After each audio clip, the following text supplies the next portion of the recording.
Hello అందరికీ. So ఈరోజు మన క్వశ్చన్ వచ్చేసి క్వశ్చన్ నెంబర్ 20 లీడ్ కోడ్ నుంచి. సో ఈ క్వశ్చన్ ఏం చేయాలంటే వాళ్ళు మనకి ఇలా ఇన్పుట్ ఇచ్చారు. ఈ ఇన్పుట్లో ఉన్న పారెంథసిస్ వ్యాలిడా లేదా చెక్ చేయాలి.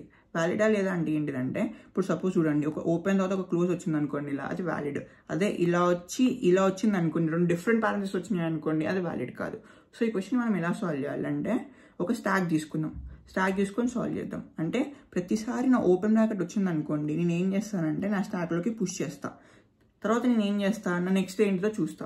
ఒకవేళ నా క్లోజ్ వచ్చింది అనుకోండి, నా టాప్ ఆఫ్ ద స్టాక్ని ఇంకా నా నెక్స్ట్ ఎలిమెంట్ని చెక్ చేస్తా. ఒకవేళ రెండు ఒకటే దానికి సంబంధించింది అనుకోండి, నేను పాప్ చేస్తా. పాప్ చేసిన తర్వాత నా స్టాక్ ఎంటీ లేదా చెక్ చేస్తా. ఒకవేళ ఎంటీ అయింది అనుకోండి, అది నా వ్యాలిడ్ పారెంథసిస్. సపోజ్ చూడండి, ఇప్పుడు మన ఎగ్జాంపుల్లో ఇలా ఉంది. సో ఏం చేస్తా, ఫస్ట్ నా ఓపెన్ బ్రాకెట్ని పుష్ చేస్తా. మళ్ళీ నాది ఏమొచ్చింది, మళ్ళీ ఓపెన్ బ్రాకెట్ వచ్చింది, మళ్ళీ పుష్ చేస్తా. ఇప్పుడు ఏం చేస్తా, నా క్లోజ్ బ్రాకెట్ వచ్చింది ఇక్కడ ఉన్న. సో క్లోజ్డ్ బ్రాకెట్ నా ఓపెన్ బ్రాకెట్ రెండు సేమా, టాప్ ఆఫ్ ద స్టాక్తో సేమ్. సో దీన్ని పాప్ చేసేస్తా. ఇప్పుడు నా టాప్ ఆఫ్ ద స్టాక్ ఏంటిది, ఓపెన్ బ్రాకెట్. నెక్స్ట్ ఏంటిది, ఇక్కడికి వచ్చా. ఇక్కడికి వచ్చిన మళ్ళీ రెండు ఒకటే దానికి సంబంధించి సో దీన్ని పాప్ చేసేస్తా. సో ఏంటిది నా వ్యాలిడ్ పారెంథసిస్. అది ఒకవేళ ఇన్వాలిడ్ అయింది అనుకోండి, ఇలా వచ్చింది అనుకోండి, ఇప్పుడు ఏం చేస్తా, పుష్ చేసిన తర్వాత ఇది నా క్లోజ్డ్, దీంతో చెక్ చేస్తారు. రెండు ఒకటి దానికి సంబంధించింది కాదు. సో ఏం చేస్తారు, రిటర్న్ ఫాల్స్. అలా చేస్తాం ఈ క్వశ్చన్ని. Thank you.